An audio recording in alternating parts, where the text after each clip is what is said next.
राम।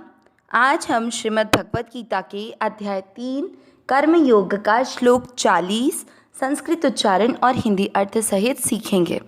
पहला चरण ई मात्रा के अंदर आधा न ई के साथ पढ़ेंगे इन। फिर है द्र। द्र का अर्थ हुआ द आधा और र पूरा। द्र पे ई की मात्रा द्रि इंद्रियाणी। म में अ मिक्स करेंगे मनो। बू। बू के बाद में मात्रा के अंदर द आधा है और ध से धनुष पूरा है। आधे द को बू के साथ करेंगे बुद्ध और ध पर ई की मात्रा धी बुद्धि। पहला चरण रिपीट इंद्रियाणी मनोबुद्धि। दूसरा चरण र के साथ आधा स रस या। फिर है धी के साथ आधा षटकोण वाला धिश ठा और न में अ मिक्स करेंगे धिष्ठान। मुँह के साथ आधा च मुच य में अ मिक्स करेंगे यते। दूसरा चरण रिपीट रस्याधिष्ठान मुच्यते। पहला और दूसरा चरण साथ में इंद्रियाणि मनोबुद्धि रस्याधिष्ठान मुच्यते। तीसरा चरण ए त पे आई की मात्रा तई ए तई और तई के साथ आधा र ए तैर विमोह ह में अ मिक्स करेंगे विमोह। य के साथ आधा त यत ये और श में अ मिक्स करेंगे यत ये श। तीसरा चरण रिपीट ए तैर विमोह यत ये श।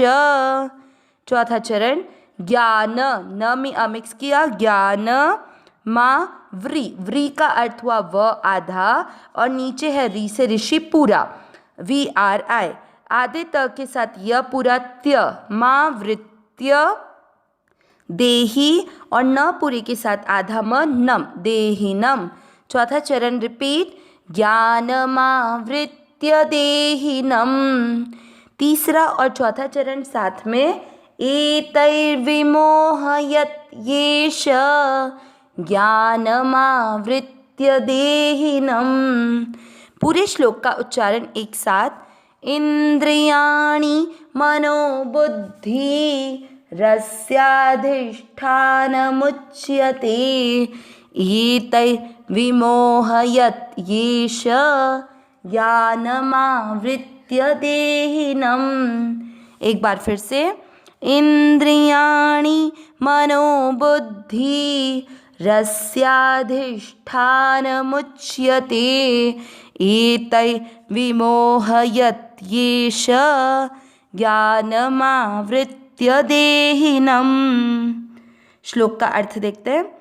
हमने पिछले श्लोकों में देखा कि जब भगवान से अर्जुन पूछते हैं कि जब मनुष्य ये जानता है कि स्वधर्म का पालन करना कल्याणकारी है, फिर भी वो अपने धर्म को छोड़कर पाप में क्यों प्रवृत्त हो जाता है, तो भगवान उसके प्रश्न का उत्तर देते हुए कहते हैं कि ये कामना और लोभ क्रोध के कारण एक व्यक्ति राग और द्वेष से कर्म करता है और कामना के बढ़ते रहने से वह पाप कर्म में अधिक से अधिक प्रवृत्त हो जाता है।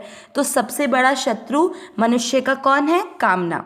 अब किसी भी शत्रु को नष्ट करना है तो उस शत्रु को नष्ट करने के लिए वो कहाँ रहता है उसकी जगह का पता होना चाहिए। तो इसके लिए भगवान आगे के श्लोक में ज्ञानियों के जो नित्य वैरी हैं उन काम के रहने का स्थान बताते हैं।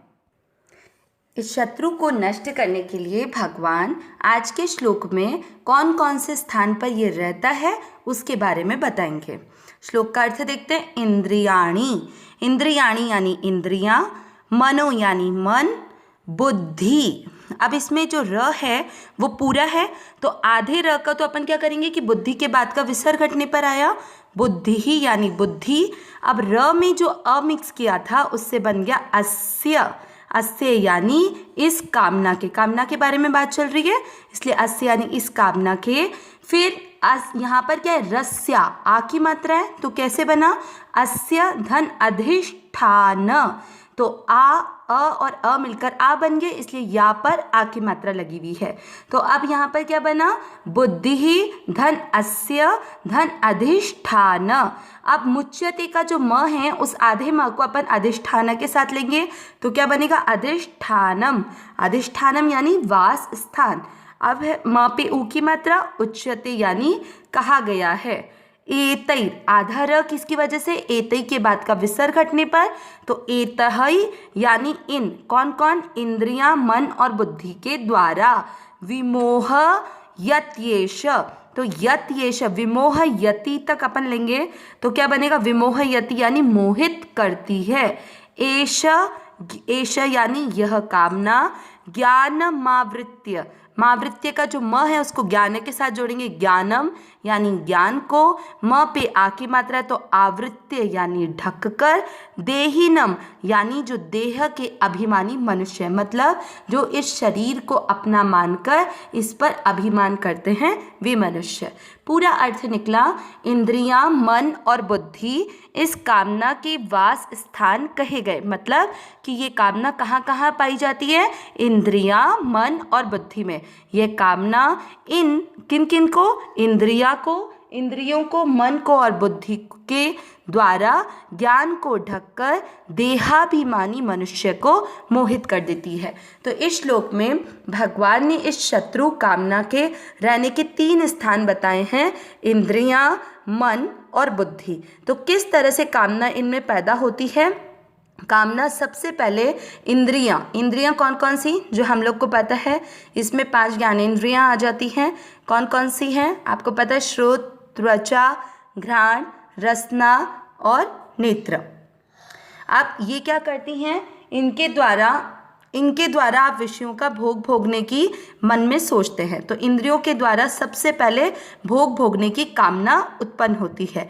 अब भोग पदार्थ मिलते नहीं और मिल भी जाएं और टिकते, या तो वो मिलते नहीं हैं और अगर मिल जाएं तो वो टिकते नहीं हैं। तो इस वजह से मन ये चाहता है कि वो किसी भी तरीके से मिल जाए, तो वो मन में अलग अलग तरह की कामना करते हैं। तो सबसे पहले कहाँ पर है, इंद्रियों में, फिर उसके बाद में मन में, और मन में आने के बाद में बुद्धि उसको प्राप्त करने की, जिस चीज़ के लिए हमारे मन में कामना जगी है उसे प्राप्त करने के लिए अलग अलग उपाय सोचती है। तो इस तरह से 3 जगह पर कामना उत्पन्न होती है। सबसे पहले इंद्रियों में कि वह भोग भोगने की सोचता है, उसके बाद में मन में उन भोगों को भोगने की कामना करता है, और बुद्धि के द्वारा भिन्न भिन्न प्रकार के उपाय सोचकर उन भोगों को प्राप्त करना चाहता है। इन तीनों में कामना रहती है, और ये कामना क्या करती है, इन तीनों जगह पर रहकर उन मनुष्य का जो ज्ञान होता है, विवेक होता है कि हमें ये मनुष्य शरीर परमात्मा की प्राप्ति के लिए मिला है, ना कि सांसारिक सुख भोग के लिए, इस ज्ञान को ढक देती है। और ढककर वो देहाभिमानी मनुष्य, देहाभिमानी यानी जिसे ये लगता है कि वह स्वयं शरीर है, उसे अपने स्वरूप का ज्ञान नहीं होता कि वह चेतन है, सहज सुख राशि है, उसे इस संसार के तुच्छ भोगों में पड़ने की आवश्यकता ही नहीं है, वह केवल इस शरीर को ही कर्ता मानता है। ऐसे मनुष्य को वह कामना मोहित कर देती है, जिसके कारण वह जो कार्य नहीं करना होता है वह भी कार्य कर देता है और पाप कर्म में प्रवृत्त हो जाता है। अविनाशी सहज सुख राशि हे नाथ, है मेरे नाथ, मैं आपको भूलूं नहीं। नारायण नारायण नारायण नारायण।